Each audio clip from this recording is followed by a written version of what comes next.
I just feel numb. You walk into the change room and you try and say what happened, but they're a great side and we're beaten by a very good side, which is quite a good thing. But I'm just really sad for everyone, for guys that maybe can't play in the next one, for all the people at home who have supported us. It's when I walked in, I thought, just imagine everyone switching off the lights and going back to bed. It's hard. I had a tear in my eye, and I'm still proud to be a New Zealander. We've got to go to Cardiff now and give it our best shot. Speechless, really. But I suppose it is an essential part of sport, isn't it? The winning and the losing, and knowing how to lose. Yeah, it's how good you lose, and All Blacks are not good at losing, but we'll hold our head up high and we'll go out there tonight and we'll have a few beers, and tomorrow we've got to say, well, we've got Scotland at Cardiff, but it's really sad that we're not in the World Cup final. I've sort of really trained all year to play at Twickenham, and it's just a real letdown. But New Zealanders are people who can bounce back, and we will. How do you rate this Australian side? I mean, you've played against them many times over the years. It's easy for me to say that they're the best because they beat us, but they are a very, very good side. They scored early. Campo was awesome. He cut us to bits early.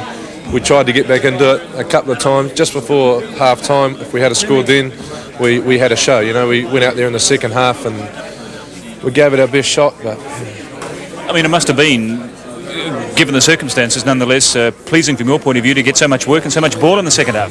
Yeah, it was nice to have a lot of ball, but I wanted to score. I wanted to sort of break the game open and try and do my bit to help New Zealand rugby, but I just couldn't break through. I got through a couple of times and the pass went astray, and when I look back on my own performance, I'm not particularly happy. I let a couple of passes go that maybe were 50-50, but they defended well. I got smashed about when I did go through, and all credit to them. They're a really good side. All I hope now is that they win, because if they don't win, that's ugly for us. Will they beat the Poms? Yeah, I think so. They're a very good side, and they're very hungry. They're hungry for it. If David Campese was a star of the first half, and he played brilliant rugby, and it needs something special in a game like this to break, and he broke it on 2 occasions. I thought you also saw a very special winger on the right wing for New Zealand today, John Kirwan, back to his super best. I mean, he absolutely opened them up on a few occasions, and it was good to see that. So there were two great performances. Unfortunately, one's a winner and one's a loser on the day.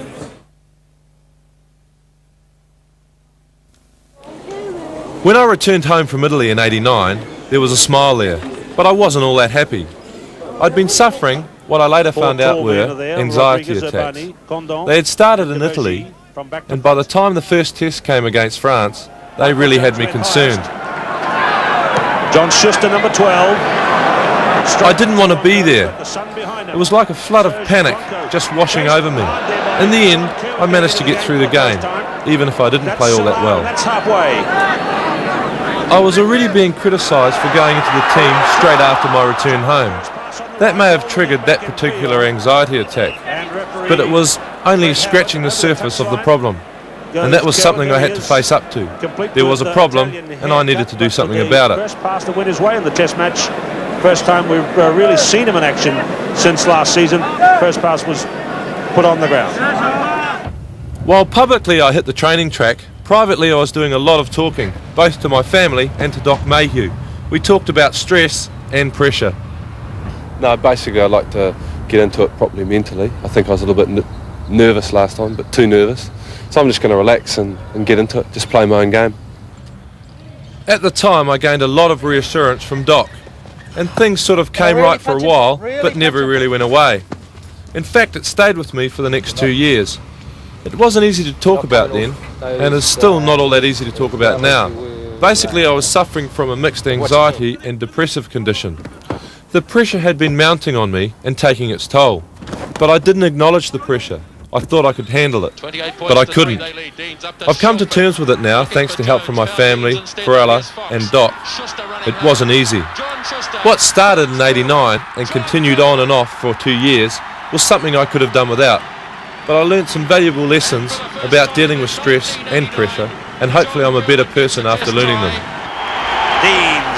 I suppose it's like being a better rugby player after receiving a punch in the nose. As the book says, what doesn't kill me makes me stronger. Oh, brilliant try for John Kirwan. Well, there's only one thing you can say. I mean, that's the typical Kirwan stuff. In fact, you get back, you just call it, that's vintage Kirwan. So strong. Look at him get that long stride going, and it's almost good night nurse from the time he opened that hole up. Grand run. Someone told us that today was a bit like last Saturday for the All Blacks, so I think you deserve a beer. This is John Kirwan, the promotions manager.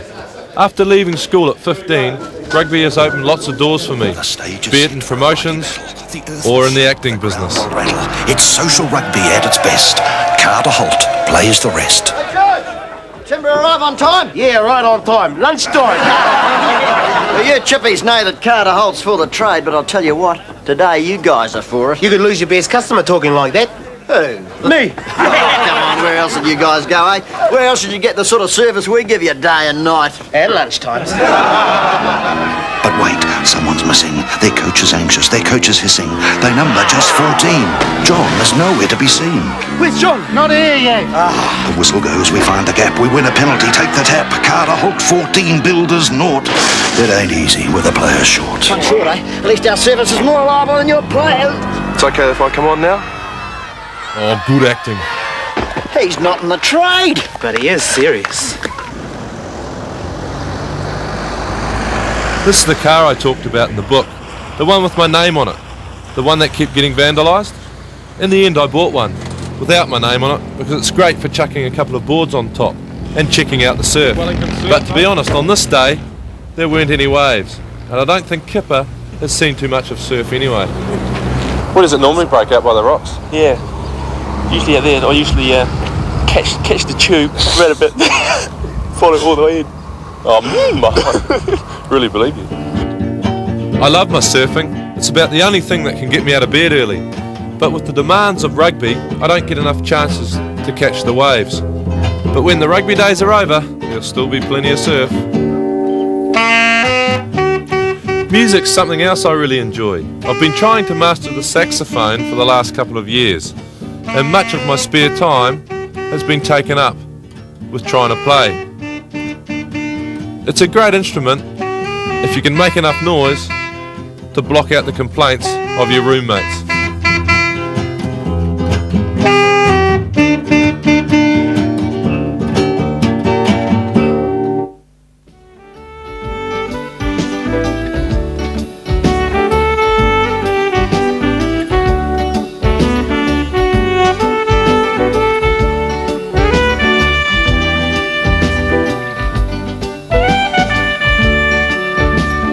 This is my Italian home, Treviso. It's a beautiful town just outside Venice, where I've spent the last few years playing during the New Zealand off-season, mainly for the Benetton club.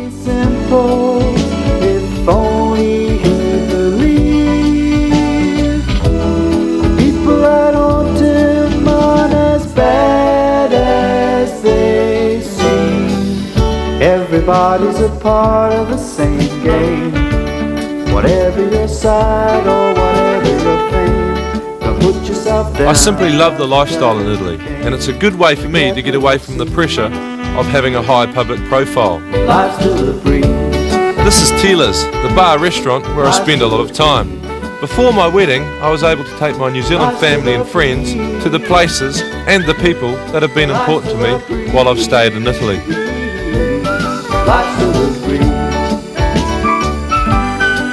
By the way, this is a wedding present, not my pay packet for playing in Italy.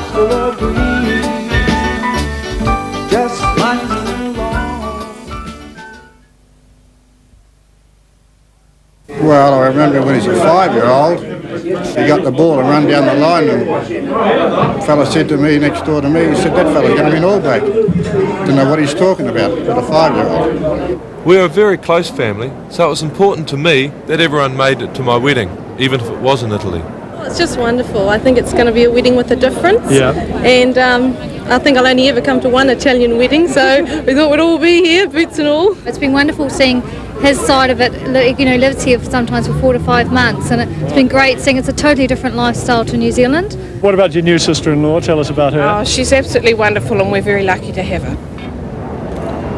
And this is what the wedding's all about. My wife, Fiorella. We met in Treviso, and one thing led to another, and now it's Fiorella Kirwan. She's very charming and a lovely girl, and fits in with the family. I've had some great occasions playing rugby, but this was the best day of my life.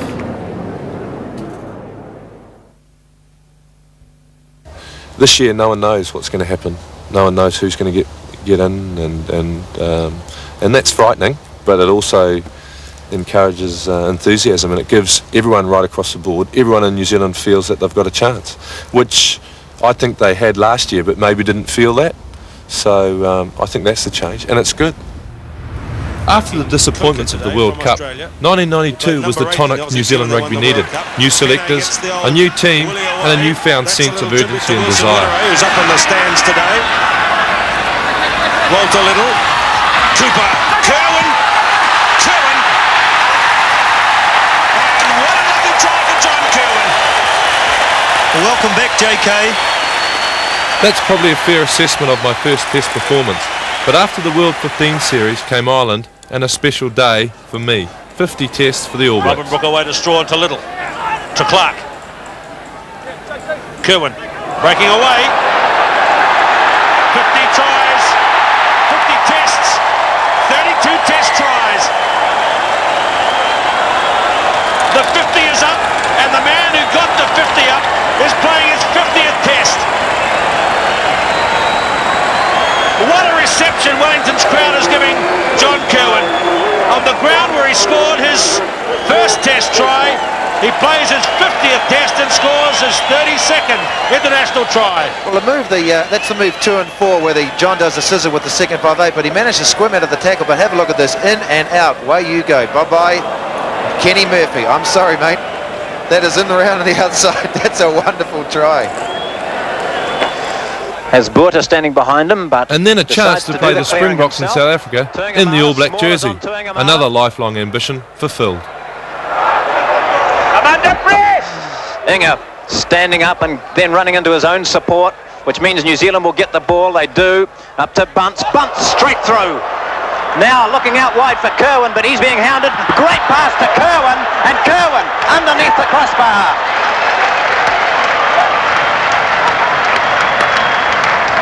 Fabulous try.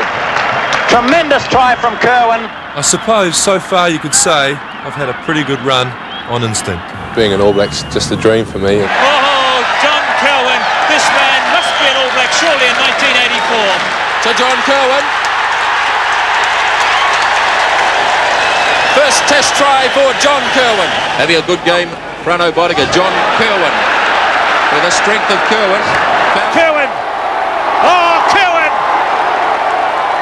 Oh, one of the great tries, John Kirwan.